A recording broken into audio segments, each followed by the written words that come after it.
gente vai conversar agora com a Elizabeth Pimentel, que é psicóloga. Eu estou muito contente que você está aqui. Obrigada, eu também de estar. Obrigada pela sua presença. E pelo assunto também, porque tenho certeza que vai ajudar muita gente em casa. A gente já tratou a síndrome de Diógenes aqui no Vida Melhor, no ano retrasado. E voltar com esse assunto hoje eu acho que é muito importante, até porque as pessoas começaram a até assumir mais a sua doença a partir do momento que elas conheceram e perceberam que é uma doença, né? E começaram a prestar mais atenção nisso.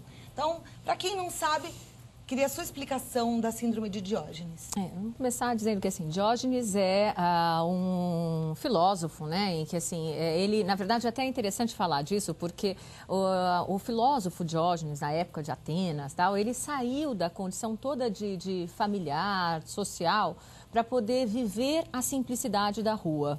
Ele achava que a vida tinha essa relação de simplicidade. Então, ele até falava, por exemplo, dos animais. Os animais, eles estão em qualquer lugar, né? Eles utilizam os espaços sem pudor, com simplicidade. Falava dessa dinâmica e que ele achava que a vida devia ser simples dessa maneira. Bom, daí esse termo foi utilizado para falar desta síndrome. Eu acho que é importante a gente situar isso. Essa síndrome foi descoberta, foi colocada pela Organização Mundial em 1975, ela é relativamente nova, né?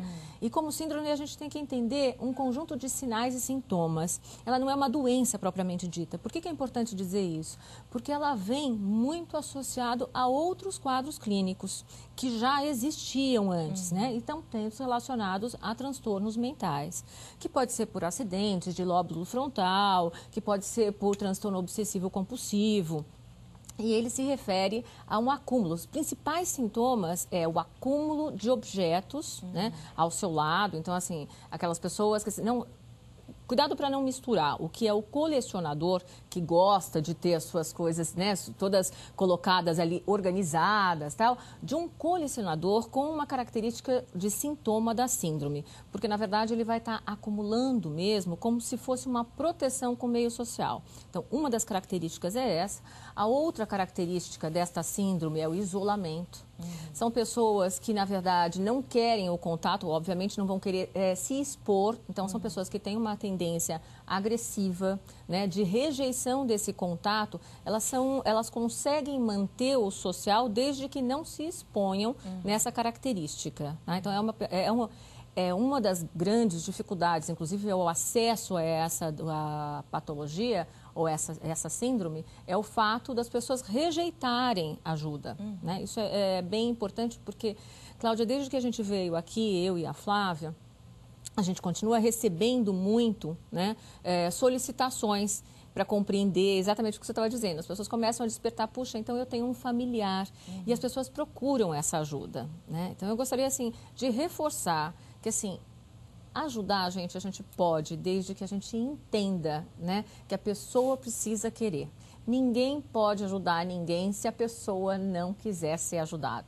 É verdade. Aliás, você falou da Flávia. A Flávia teve uma participação muito importante, porque ela chamou a minha atenção para esse problema, para essa síndrome, e ela contou a história dela, a história que ela viveu com a mãe dela. E você vai acompanhar agora. Vamos assistir.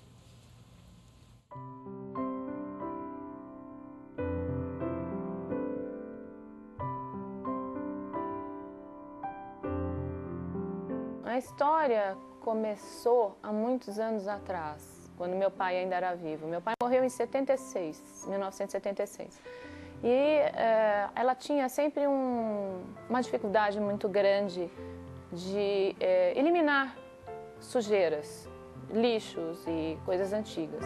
Nós sempre achávamos que isso era um problema de desleixo, digamos, né? Ou então pessoas que não conseguem se desfazer de algum bem. E com o passar do tempo, depois que faleceu meu pai, convivendo com ela, eu tive muito problema, brigas, discussões, para jogar coisas fora, do tipo tampa de caixa de pizza, lixo mesmo, né? E só depois que ela morreu, é que muita gente me falou a respeito de uma doença. Já me falaram que era toque, depois me falaram que era síndrome de Diógenes. Um amigo me ligou e falou, olha, eu li muito a respeito. E a proposta é ajudar pessoas que tenham parentes, amigos que estejam vivos a curar, porque eu sei que existe uma forma de tratamento. E é muito desgastante você conviver com uma pessoa que não joga nada fora. E pelo contrário, vê uma coisa na rua, um objeto que acha que pode virar um objeto reformado e traz para casa. Tinha a vizinha que nunca tinha entrado aqui, agora após o falecimento, ela entrou e ficou emocionada, dizendo, poxa vida, se eu pudesse, eu teria ajudado, entendeu? Eu não sabia que estava nesse pé.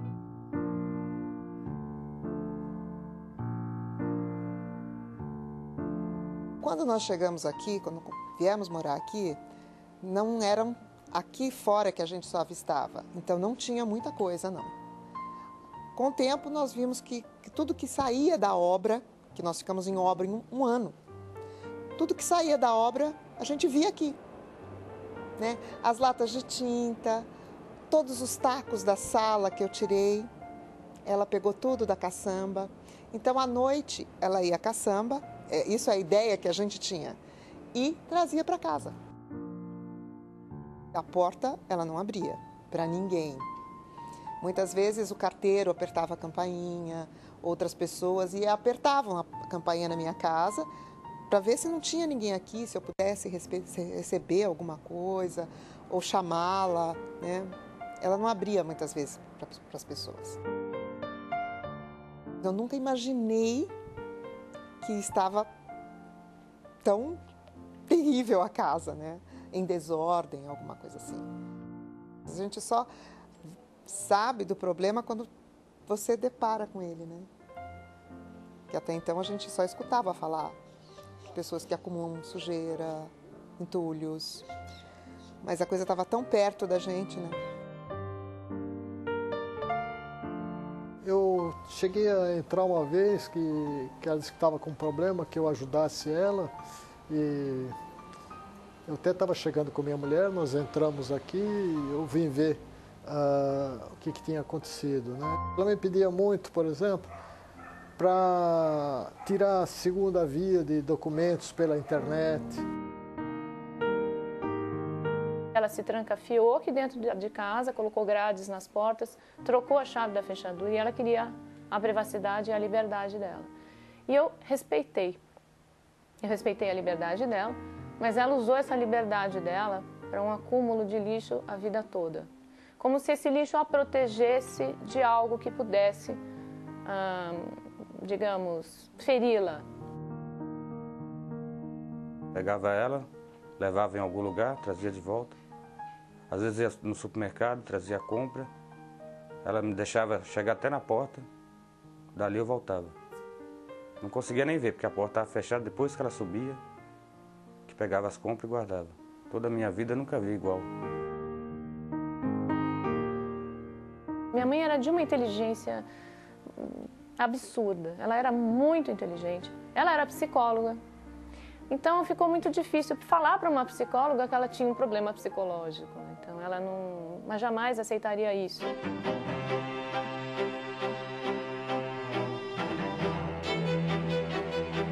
Em 93, quando eu saí para casar, que a primeira providência dela, um mês depois, eu não tinha nem tirado as minhas coisas, ela trocou a fechadura. Ligou, meu marido atendeu e ela falou, olha, fala para ela que eu troquei a fechadura de casa porque para entrar aqui ela tem que marcar a hora. Ela sempre foi assim, ela sempre tinha mania do achismo de querer guardar as coisas. Uma hora vai ser útil, uma hora vai ser útil.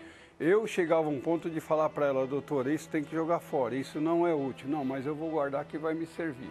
Foi pedido para nós tirar certas coisas dela, daí do chão, do caso, o carpete. Ela guardou, portanto que o carpete está aí há aproximadamente uns 8 ou 9 anos, o carpete está guardado aí. Eu gostava dela, tudo, respeitava ela. Mas tinha hora que dava vontade de perder a paciência. O que eu tenho para falar é o seguinte, enquanto a pessoa estiver viva, ainda tem chance. Só isso. Porque a pessoa que está cometendo esse ato, ela não tem consciência, ela está se protegendo e ela precisa de ajuda terapêutica, médica. De verdade.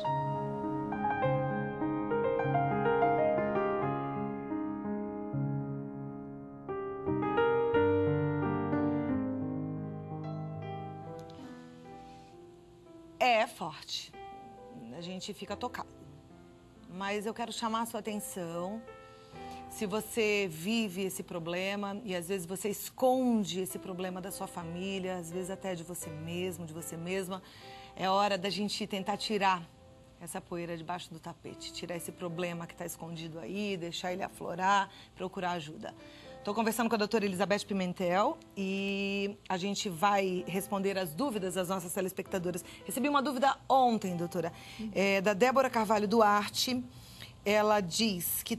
Ela falou: oi, Cláudia, me chamo Débora, tenho 16 anos. Em meu roupeiro existem caixas nas quais estão guardados todos os meus brinquedos, fora os que ainda estão à mostra no meu quarto. Não consigo me desfazer de minhas bonecas e brinquedos. Já tentei, até minha mãe já falou que eu tenho que doar, mas não consigo. Gostaria de saber se isso pode ser um indício de síndrome de Diógenes. Então, deixa eu só fazer uma colocação. Não sou especialista nesse tema, sou especialista clínica, tá bom? Assim, na verdade, de todas as afecções. E é importante dizer isso, Débora, porque assim, você que está com 16 anos, né, e está sentindo essa necessidade, o afeto, o carinho, o nosso lado emocional é extremamente importante, é um dos nossos nortes. Se você está sentindo a necessidade de ter esse apego, realmente alguma coisa não está legal, mas não necessariamente a síndrome. A síndrome ela é mais observada a partir dos 60, embora possa acontecer em outras idades, independente de homem ou mulher, e a incidência aproximadamente é de cada 5 casos para cada 10 mil pessoas. Tá? Ela acontece em qualquer situação social, econômica, e ela está realmente relacionada, direcionada a patologias anteriores. Então, essa pergunta, né, assim, o que a gente pode pensar sobre ela? Bom, olha, são pessoas que normalmente têm o que a gente chama, a Flávia na reportagem até situou, e que se confunde muito, o TOC. TOC é transtorno obsessivo compulsivo. Todo mundo que tem a síndrome de Diógenes necessariamente teve TOC, eu tenho TOC? Não. Não. Por isso que é síndrome, a gente tem que diferenciar o que é uma doença, uma patologia de uma síndrome. Então, deixa eu emendar uma pergunta que talvez ajude a gente. O Diego Fernandes perguntou quais são os primeiros sintomas da síndrome. Então, as síndromes você pode... vamos de novo pegar esse tema. Não é uma patologia. Ou seja, assim, quando eu falo tem uma gripe, eu tenho um vírus lá que está funcionando, né? Os sintomas da gripe... Então, assim, síndromes são sinais e sintomas, tá? Então, sinais são isolamento, acúmulo, irritabilidade e falta de higiene pessoal e do ambiente. Essas são as principais, tá? Normalmente isso é acumulativo, acontece muito também em outros tipos de demências, principalmente falando na questão da idade, a partir de 60 anos. O transtorno obsessivo compulsivo, que é uma afecção, um transtorno psiquiátrico, né, que a gente localiza, a pessoa tem uma necessidade o tempo inteiro de fazer marcações, né, seja de contar números, seja de contar quadrados para andar. É uma área do cérebro que ela está aí com uma disfunção. Vamos lembrar que a gente sempre funciona como uma carga de energia, a gente precisa colocar vazão. Então, assim, é fundamental entender que no momento em que você está colocando alguma coisa para dentro, como uma pele, né? Porque aí fica assim, acumular, você fica cheio de coisas. Assim também como a obesidade, você está se distanciando. Alguma coisa não está legal na tua relação afetiva com o mundo. Então, esse é um sinal, né? Um sofrimento que você pode estar vendo, você pode justificar, explicar. Olha, não estou bem aqui, não estou bem ali. Mas assim, você está sofrendo? Procura ajuda. Perfeito. Samanta Aparecida de Nova Iguaçu, no Rio de Janeiro, diz que tem uma amiga que junta lixo em pequenos lugares da casa e deixa por muito tempo. Vira e mexe, ela briga com essa amiga porque acha falta de higiene. Ela já fez isso pelo menos umas 3 vezes. Pode ser que ela esteja com essa síndrome? Sim ou não? Pode, né? Pode, né? Pode, Patrícia sim. Ferraz Luz, de Brusque, Santa Catarina. Uma criança pode ter síndrome de Diógenes?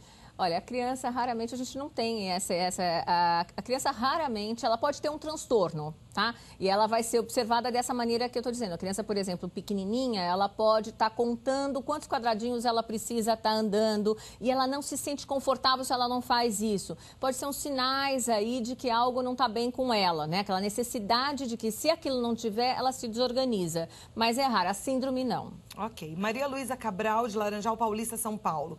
Se eu tirar aos poucos, sem que a pessoa perceba o entulho da casa dessa pessoa que tem a síndrome, ela consegue ajudá-la sem chocá-la tanto? Não. Como é o nome da... Maria Luísa Cabral. Maria Luísa, olha, o que a gente precisa entender de verdade é assim, é o sofrimento, e a gente ajuda quem quer ser ajudado, não de outra forma. Porque a gente está falando aí da angústia que a gente tem em estar do lado. Né? Então, assim, é preciso estar situando uma situação como essa. Quer dizer, na hora em que eu invado o território do outro, que já está todo assustado lá, porque está necessitando daqueles objetos, aquele objeto tem um sentido na vida daquela pessoa. Então, se você tira aquele objeto, você desorganiza ainda mais. Você pode resolver a tua angústia, mas pode prejudicar ainda mais a pessoa. Então, para a gente ajudar os outros, a gente precisa saber primeiro, muito bem, qual é a nossa intenção.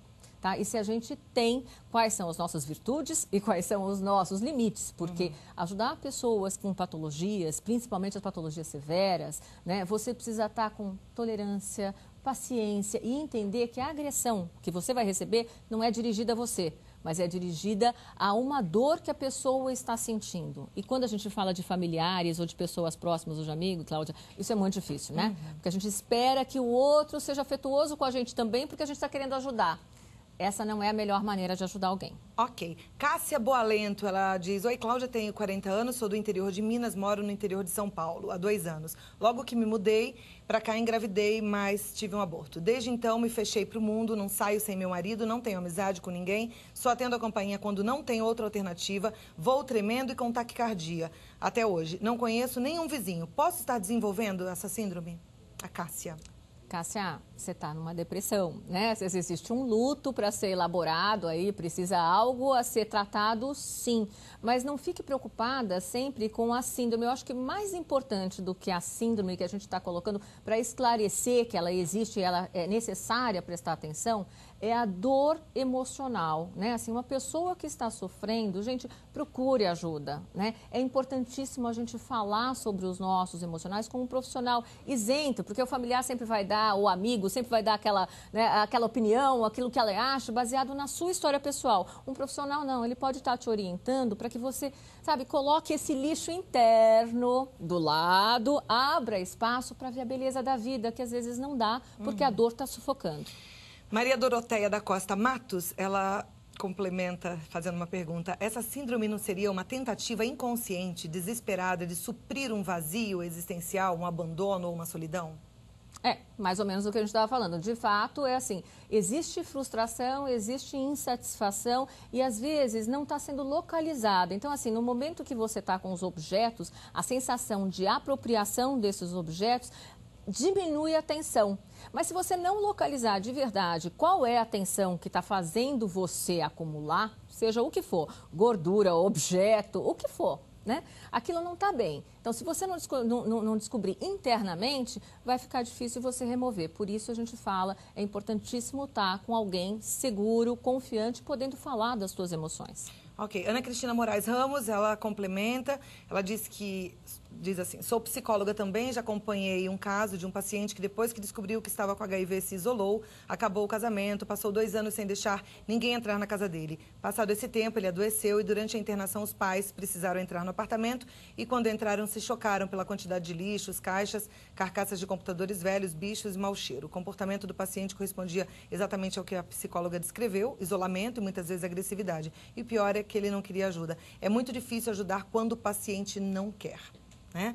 Realmente, o paciente precisa querer. Agora, quando o paciente quer, tem uma pergunta que fala sobre o tratamento. Qual é o tratamento adequado? Então, primeiro, assim, a pessoa chegando, assim, olha, eu não estou me sentindo bem, assim, vamos procurar o primeiro que precisa retirar da frente são possibilidades orgânicas. Então, assim, uma queda, para nos falar de pessoa com mais idade, ela pode ter uma queda e ninguém ter percebido, por exemplo, tá? Então, você pode ter alguma coisa no lóbulo frontal. Você pode ter um histórico, então, um médico, um neuro, um psiquiatra vai fazer uma avaliação, ver esse histórico, essa anamnese e depois, sem dúvida, aí você, dependendo do que você tiver, você pode entrar com medicação e, necessariamente, uma associação terapêutica, um psicólogo aí para estar te ajudando a colocar essa bagagem aí que não foi digerida para fora. Respondemos, então, a pergunta da Jussara de Oliveira Toner, do Rio de Janeiro. Obrigada, Jussara. Tem muitas outras perguntas, Elizabeth, e eu vou pedir para que depois você responda essas perguntas para a gente colocar no nosso site.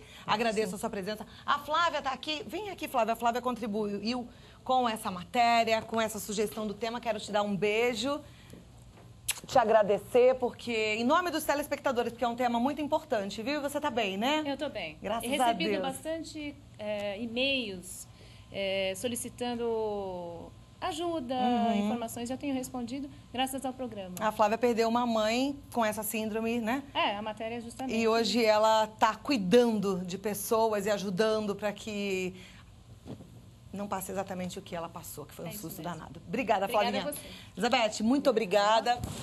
Muito bom recebê-la aqui. Obrigada. Deixa eu passar os contatos da Elizabeth. Ela está no site www.wntv.com.br e o e-mail da Elizabeth é elizabethpimentel@mulheresquefazem.com.br. Ela é uma mulher que faz. Muito obrigada, Obrigada viu? a você. Muito bom a gente conversar aqui no nosso Vida Melhor sobre vários assuntos, né? É muito importante a gente entender que realmente é necessário a gente estar atento àquelas pessoas que a gente ama, a gente prestar atenção no que está acontecendo com elas, com o universo delas, e oferecer o melhor.